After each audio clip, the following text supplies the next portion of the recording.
Hello and welcome to The Word, bringing you the good news of Jesus Christ every day from the order of preachers around the world. Today, from the United States, we hear from Dr. Anne Garrido, an associate professor of homiletics at Aquinas Institute of Theology. Anne lives in Atlanta, but is coming to us today from St. Louis, Missouri, with a preaching entitled, Being a True Keeper of God's Law. A reading from the Gospel according to Luke. A man fell victim to robbers as he went down from Jerusalem to Jericho. They stripped and beat him and went off, leaving him half dead. A priest happened to be going down that road, but when he saw him, he passed by on the opposite side. Likewise, a Levite came to the place, and when he saw him, he passed by on the opposite side. But a Samaritan traveler who came upon him was moved with compassion at the sight. He approached the victim, poured oil and wine over his wounds, and bandaged them. Then he lifted him up on his own animal, took him to an inn, and cared for him. The next day he took out 2 silver coins and gave them to the innkeeper with the instruction, "Take care of him. If you spend more than what I have given you, I shall repay you on my way back." Which of these 3, in your opinion, was neighbor to the robber's victim? He answered, "The one who treated him with mercy." Jesus said to him, "Go and do likewise." Samaritans are still around. Did you know that? I certainly didn't until I was meandering around online of late. There are just under 900 of them left, living in 2 villages, one near Tel Aviv and one in the West Bank on their sacred mountain Gerizim. Though small in number, they persist in practicing their ancient religion that, regardless of who you ask, goes back at least 700 years before Christ and perhaps even more. According to their Jewish neighbors, the Samaritans emerged just after the fall of northern Israel to the Assyrian Empire, when the Assyrians forcibly resettled the land with a mix of other peoples they had conquered. The Samaritans adopted key tenets of Judaism, but intermingled with their own foreign beliefs. According to the Samaritans themselves, they are descendants of the tribes of Ephraim and Manasseh, the 2 sons of Joseph, of Technicolor Dreamcoat fame, who managed to survive the Assyrian assault on their land. And they understand Moses as having originally planted the meeting tent of the Lord on Mount Gerizim, rather than further south in Jerusalem. And they view that later effort to create a temple in Jerusalem as a breakaway movement from the original temple site on Gerizim.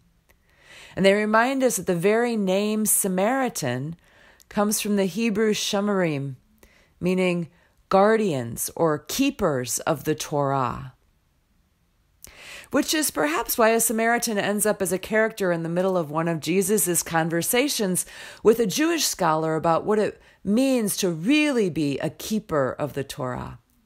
The Jewish devotee of the Torah and Jesus have been talking about what's really at the heart of God's law, and they arrive at the same conclusion that it's about loving God and loving your neighbor. But then the scholar asks for a clearer definition of what love of neighbor really demands. And Jesus paints the scenario that we have read 1,000 times over that serves once again as today's gospel. In the backdrop of Jesus' story, of course, is the Temple of Jerusalem.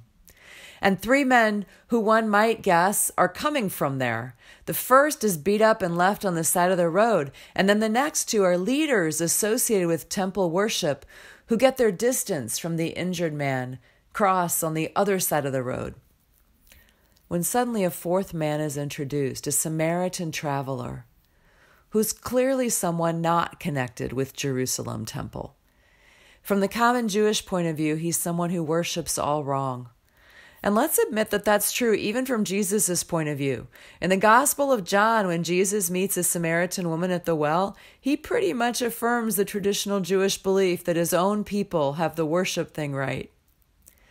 But nevertheless, in Jesus' story here, the Samaritan appears as the true guardian or keeper of the Torah, which for Jesus seems to have little to do with where the temple is, but rather how one loves, how one acts, especially toward those in distress. This is a theme that appears so frequently in Jesus' preaching that it feels merely redundant to call attention to it again. Concrete acts of love are the primary way that we show that we are guardians or keepers of God's law. And yet, even up to today, we need to hear it again, because it is still such a struggle for us to acknowledge that someone that we consider a heretic might be a better keeper of God's law than we are if they love those in distress more tangibly than we do. But when we remember that, we realize that yes, there are still Samaritans around, and far more than the 900 living in the land where Jesus walked. They number in the hundreds of thousands, even millions of those who worship differently than we do and hold beliefs other than our own, but love better than we do.